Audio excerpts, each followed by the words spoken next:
we'll look at another leg lock entry from top as well. Okay, so we'll kind of go leg lock entries from top. So probably the slowest one, which is the easiest to start with, is we're going for some sort of pass through the half guard. Aaron starts to get an underhook. Alright, and we've managed to free our knee. So we're up, we get our knee free like this. Don't try to backstep if your knee's not free. Okay. If your knee's on the ground and you go to backstep, usually they'll go for your back. Okay. So if my knee's free, I can now start looking to sort of safely look towards the saddle. Okay. So if he does get the underhook and your knee's on the ground, you're going to just like come up into a kneecap. Get the underhook. Alright, we'll frame the hip. Go here. Now, to backstep, you still, even when your knee's free, you've got to be careful. He's waiting with this leg to capture a hook. Okay. If I go for that, he gets my back. This is not good. Okay. Definitely the lower risk way of doing this is before you backstep, try to sit your weight on their leg. Okay, now I know he can't take that leg out and take my back when he goes for it. Even then, even when I'm doing this, I've got to be careful he tries to take that out. So I'll usually first, I'm sort of just testing the waters, I'm putting my foot behind. Okay, if my foot can go behind, I can continue now. I know he can't. Now he definitely can't block me with that leg as I continue to backstep. Okay. So Aaron gets the underhook, through my knee, sit back on that thigh, pummel. Okay, now I can start shooting my knee in, start posting in front of the head and picking up the bottom ankle. Okay, immediately, as quick as possible, you're going to want to get that bottom leg. Okay, shoot your leg in, and you can lock up a triangle with the secondary leg attached. Okay.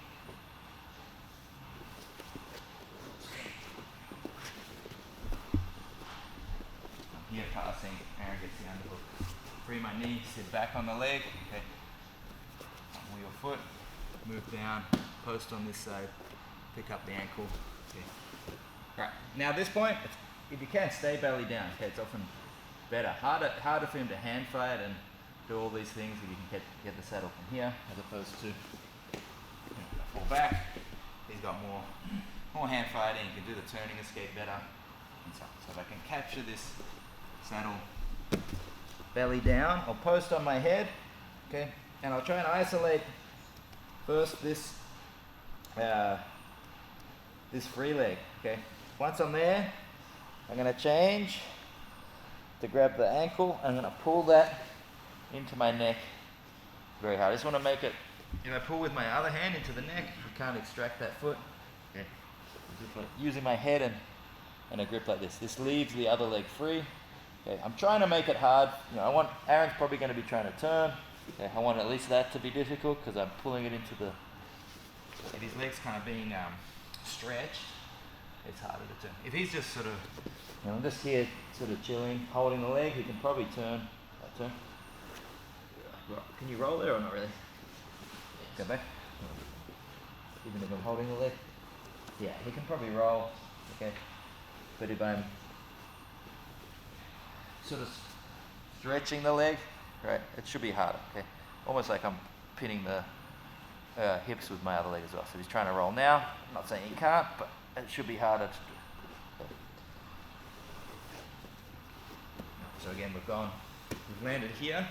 Then we want to overhook, start moving down to the leg, cross here, stretch out like this, okay? A lot of tension, I'll be pushing into the hip and pulling on the leg, okay? Now I'm just going to dig the heel with my left hand.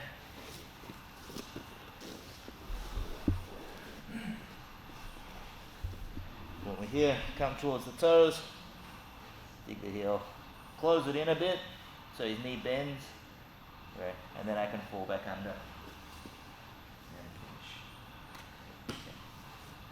So the biggest risk probably at this point, one, if they can roll, they might be able to hide the heel, but biggest risk is probably actually that you're a bit loose on the track leg, the other leg, and he starts turning the other way. Yeah, sometimes people will suck out like this.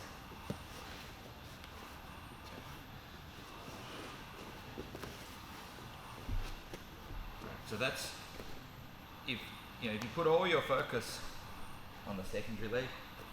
Okay, so we go here, look at this. You might free that primary leg out this way. Okay. So you've got to keep knee jammed underneath, and you've got to keep some level of bend in the knee. So as I start doing this passing of the leg, I'm going to try to bend his knee. You see, if he tries to suck that out going that way now, see the pressure of the bend in the knee stops that. If I allow this to straighten and he wants to turn, you see he's starting to turn. So whilst we're doing all this, I'm trying to keep some hip in pressure, bending the knee. Okay. Dig the heel and then just add to that again. Because even here, you might go for the heel hook, he turns the other way and you could miss it. Okay. So that's why when I dig this heel, I close in, bend that knee. Okay. So I fall back now. I just know that he can't. If he tries to turn out there, that's going to be ineffective. Okay. So saddle entry from cuff guard. Okay. Pass, knee guard or cuff guard, he gets underhook. Okay. Sit back on the leg. Okay. Pummel our foot, post, move down to the secondary leg. Make sure we're tight on the primary leg, but attaching to the secondary leg. Okay. Reach across, pull it to your armpit, stretch. Okay. Keep a bend in the leg, and then from here we can dig the heel.